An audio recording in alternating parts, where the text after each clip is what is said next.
सुबह का समय था। राजा अपने आम के बाग में टहल रहे थे और वह जिस भी पेड़ के पास जाते उस पेड़ को अच्छी तरह से देखते और यह देख के बड़े ही प्रसन्न होते कि इस बार आम के बाग में खूब सारे फल लगे हुए हैं। राजा हर पेड़ के पास पहुँच के उसको अच्छी तरह से देखते थे। आम के पेड़ पे एक बंदर बैठा हुआ सब कुछ देख रहा था। बंदर को लगता है शायद राजा भूखा है, इसीलिए हर पेड़ के फलों को अच्छी तरह से देख रहा है, परंतु यह इनको तोड़ नहीं पा रहा है। यह सोच के बंदर राजा के पास वाले पेड़ पे जाता है और वहाँ से पके हुए आम तोड़ के नीचे गिराता है। राजा ऊपर देखते हैं तो उनको बंदर दिखाई देता है। राजा आगे बढ़ जाते हैं। बंदर को लगता है शायद राजा को आम पसंद नहीं आए।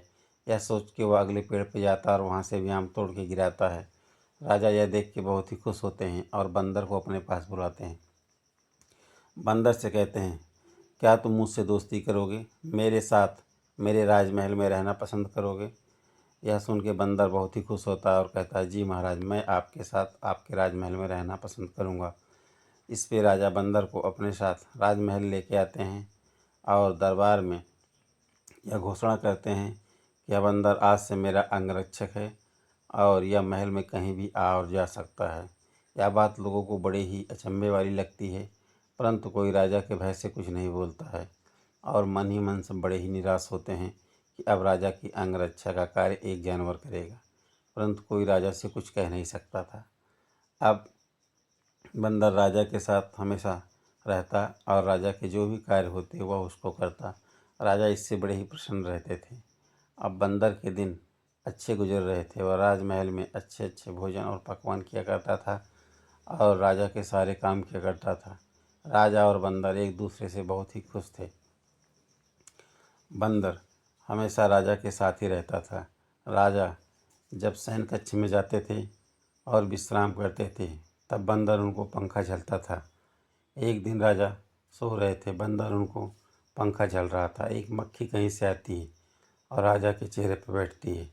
बंदर उस मक्खी को पंखे से भगाता है, परंतु मक्खी चेहरे से हट के राजा के दूसरे शरीर के अंग पर बैठ जाती है।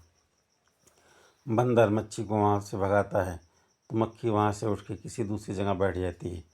बंदर बार बार मक्खी को भगाता है और मक्खी बार बार राजा के शरीर पर बैठती है। इससे राजा जग जाते हैं, उनकी नींद खराब हो जाती है। राजा कहते हैं, कौन है मेरे शरीर पे बार बार बैठ रहा है? बंदर कहता है, महाराज, एक मक्खी है जो बार बार भगाने पे भी आ जाती है। राजा क्रोधित होते हैं और कहते हैं, एक मक्खी की वजह से तुमने मेरी नींद खराब कर दी।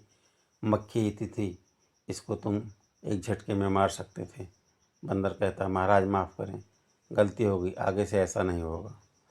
अगले दिन राजा पुनः विश्राम करने के लिए शयन कक्ष में आए और बंदर पंखा चल रहा था। इतने में वह मक्खी पुनः आ जाती है। अब बंदर मक्खी को देख के आग बबूला हो जाता है और कहता, आज तो तुझे जिंदा नहीं छोड़ूंगा। यह कह के बंदर तलवार हाथ में लेता है और मक्खी ज्यों ही राजा के सीने पर बैठती है, जोर लगा के एक जोरदार वार मक्खी पर करता है। मक्खी तो उड़ जाती है पर राजा के शरीर के दो टुकड़े हो जाते हैं।